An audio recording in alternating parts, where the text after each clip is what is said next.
Oxygen कामा protein कामा वसा कामा carbohydrate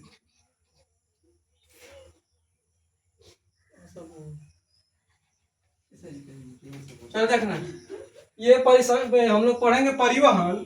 और परिवहन देखिए ऑक्सीजन प्रोटीन वसा कार्बोहाइड्रेट को एक जगह से दूसरे जगह तक ले जाने में हम लोगों के शरीर में एक होता है रुधिर, और यही रुधिर ये काम करता है।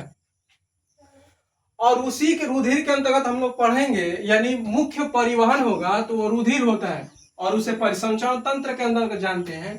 तो कह रहे यह जंतुओं के शरीर में विकसित एवं विस्तृत तंत्र होता है। सबसे बड़ा यही तंत्र होता है परिसंचरण तंत्र, इसको कहते हैं सर्कुलेटरी सिस्टम।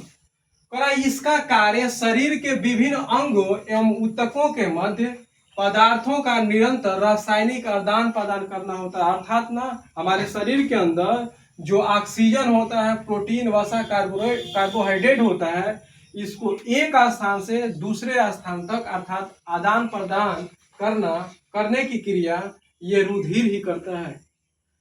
अब आगे करें कि जंतुओं में निम्न दो प्रकार के परिसंचरण तंत्र पाए जाते हैं। पहला होगा खुला परिसंचरण तंत्र और दूसरा होता है बंद परिसंचरण तंत्र। खुला परिसंचरण तंत्र ओपन सर्कुलेटरी सिस्टम, इसका मतलब यह है कि इसमें जब रुधिर प्रवाहित होगा तो इसमें कोई नलिकाएं नहीं पाई जाती है। अर्थात कह रहा है कि इनमें कोशिका जैसी पतली नलिकाएं सदैव अनुपस्थित यानी उपस्थित नहीं होती है।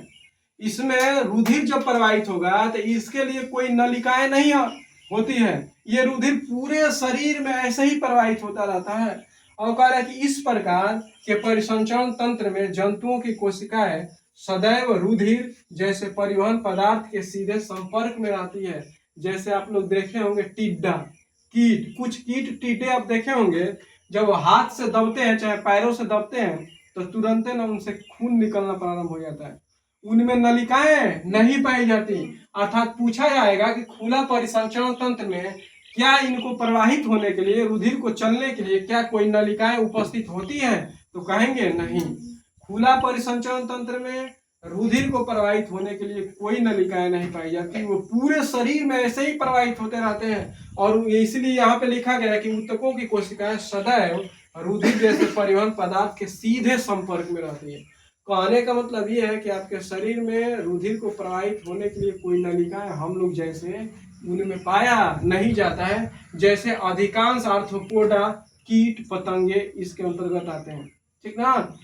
अब आगे दूसरा बंद परिसंचरण तंत्र क्लोज सर्कुलेटरी सिस्टम। इसमें क्या होगा, इस परिसंचरण तंत्र में रुधिर सदैव निश्चित वाहिनियों में बहता रहता है। यानी बंद परिसंचरण में रुधिर को चलने के लिए वाहिनियां की आवश्यकता होती है, पाइप की आवश्यकता होती है। वो रुधिर वाहिनियों में रुधिर चलते हैं तथा इसके शरीर के ऊतकों के साथ सीधे संपर्क में कभी नहीं आता। जैसे वो आता है ये आता नहीं। शारीरिक ऊतकों में रुधिर पहुंचाने का यह सबसे उपयुक्त तरीका है।